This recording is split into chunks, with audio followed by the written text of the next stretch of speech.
How's it going today, guys? Eric Maples here. We're in week 7 of our 8-week course. It's crazy to think that these 7 weeks are already pretty much done, and we're going into week 8 here in a few days. The course has been amazing, in my opinion. I've learned a lot of things about myself and what I can improve on and what I've been good in, and I've just things that I can apply to my life. But let's put all of that aside right now and focus on our topic. The topic that I'm going to be walking you guys through today is the benefits of medical marijuana. Medical marijuana uses Proposition Act 215 that was passed in the state of California and its residents in the year 1996. It's also known as the Compassionate Use Act. It requires all of its patients ages 18 and over to obtain a doctor's recommendation note explaining why they feel they should use medical marijuana, why it would be beneficial to them, why other previous medicines have not worked for their certain disability, and so on. It also requires that the patients renew their medical marijuana recommendation once a year. You have to renew it on the 1 year from the original due date. So let's say you were to get your recommendation on June 1st, 2018. You would have to renew your recommendation on June 1st, 2019. Simple. One main thing I want to touch on to enlighten you guys on is the difference between Prop 215 and Prop 64. Prop 64 was the recent prop that was passed in our last election, and Prop 64 is for recreational use of marijuana, which means that anyone over the ages of 21 in the state of California can carry up to an ounce of marijuana on them in their home, have it on them with possession, and it's completely legal. You don't have to have a recommendation note for Prop 64. It doesn't provide any medical benefit. It's strictly just recreational use that many other states have begun to pass. More notably, Colorado was the first to pass. Theirs isn't called Prop 64, but Colorado was the first to pass recreational marijuana. Prop 215 is medical marijuana. Now both props go hand in hand. Neither of Prop 215 has not been abolished or anything like that because of Prop 64. Both of them are still up and running. Prop 215 still requires its patients to have that medical recommendation from doctors. Let's dive into some of the disabilities that medical marijuana has directly helped impact and people have seen results in using medical marijuana. The first that I want to touch on is the biggest disability that honestly you'll probably hear of, and it affects pretty much everybody in the world.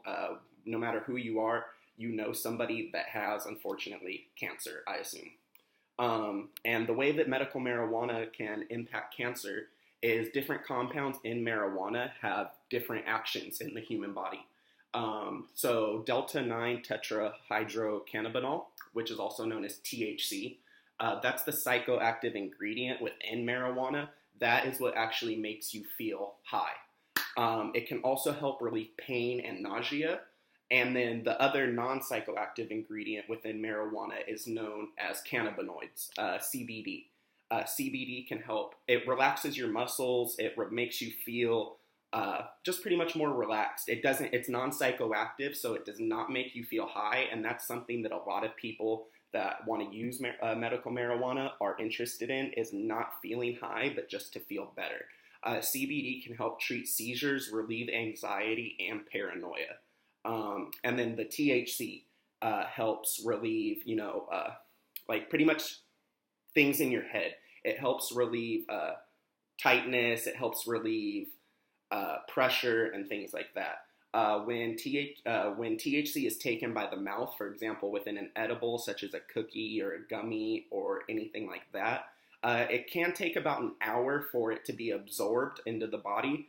Once it is absorbed, it's processed by your liver, which then produces a second psychoactive compound that affects the brain directly. Then that's the THC. The THC travels through your bloodstream and into your brain to give you that high feeling.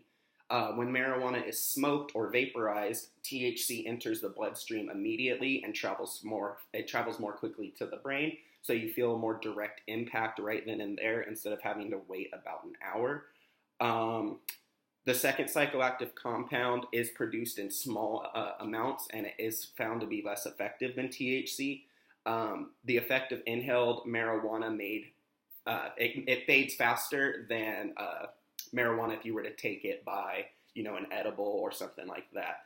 The effects of smoking marijuana will last anywhere, depending on the strain, from about an hour and a half to 3 hours. And then if you're looking for if you're taking the edible, it can last anywhere from 5 to 10 hours, just because it is more potent when you take it through the mouth instead of smoking.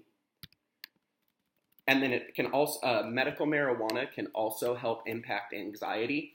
Some anxiety disorders would be generalized anxiety disorder, known as GAD, obsessive compulsion disorder, OCD, and also social anxiety disorder.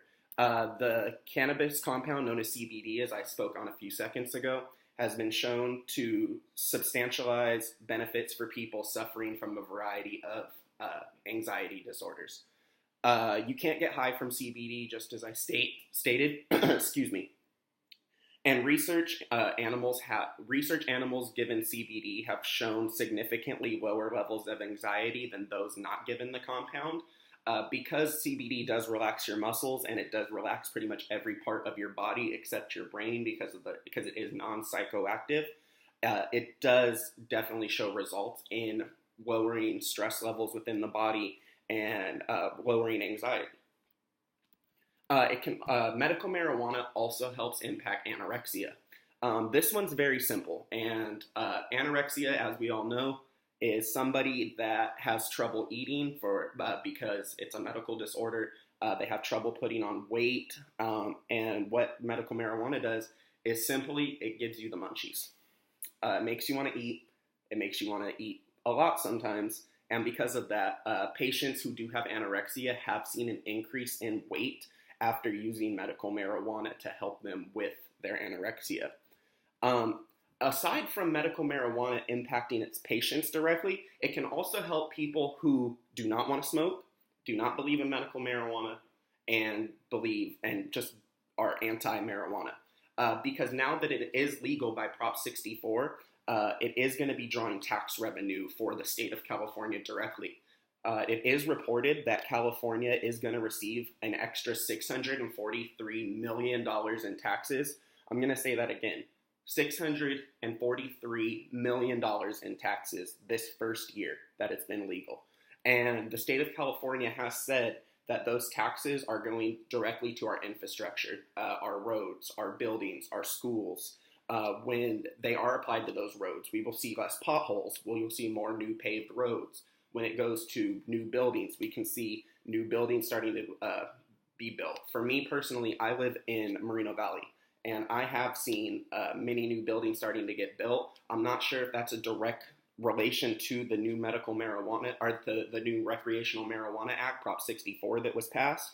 But I have seen a direct impact in new roads and new buildings in my own town since this act has been passed.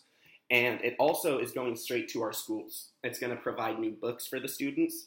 It's going to go to teacher salaries, which I feel is the most important thing that we can do. Because with teachers being the direct link between us and our children's learning, we need to ensure that they're happy and motivated in the workplace. And I feel like no other way to motivate somebody than by increasing their salary.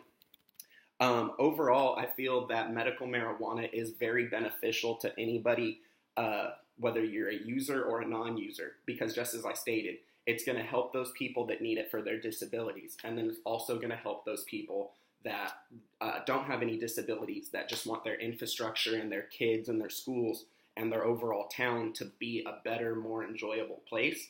And I feel like because of that and the additional tax revenues that we are going to receive from marijuana, in some cities we're going to see 3% taxes, and some we're going to see 5% taxes. It depends on your county, because with marijuana being a state level regulation, different counties can tax accordingly, but it must be between 3 and 5%. Overall, I feel that this is a very beneficial topic that many people should consider. It's more holistic than a lot of those prescription drugs. I know people that do not believe in prescription drugs, and I am one of those people. I personally don't like to put anything in my body that has compounds that I can't even pronounce. If I can't pronounce it, I'm not putting it in my body. I feel that medical marijuana is it's very traditional, because people for thousands of years have used marijuana, but I feel that this is the new wave of medicine for the future, because with California having such a surplus of marijuana, I feel that it can directly show that we are growing as a state. Because if we continue to sell marijuana, we can continue to see change in infrastructure, and we can continue to see change in our people, because they won't be held down by those opioids that are given to them by doctors and prescriptions, and they can use medical marijuana to help with those diseases and things that they are suffering through. I hope that this speech has been beneficial to you. I hope that some of you see where I'm coming from. If not, I hope that you can see where I'm coming from, because all of these disorders are things that affect anybody in our life. If you look through the people in your life, I guarantee somebody is suffering through something that medical marijuana could help, and I believe that the benefits outweigh the negatives 1,000 to 1. I hope you guys enjoy my speech, and I hope you have a great rest of your day. I hope you have a great rest of your class, and I wish all of you success into the future.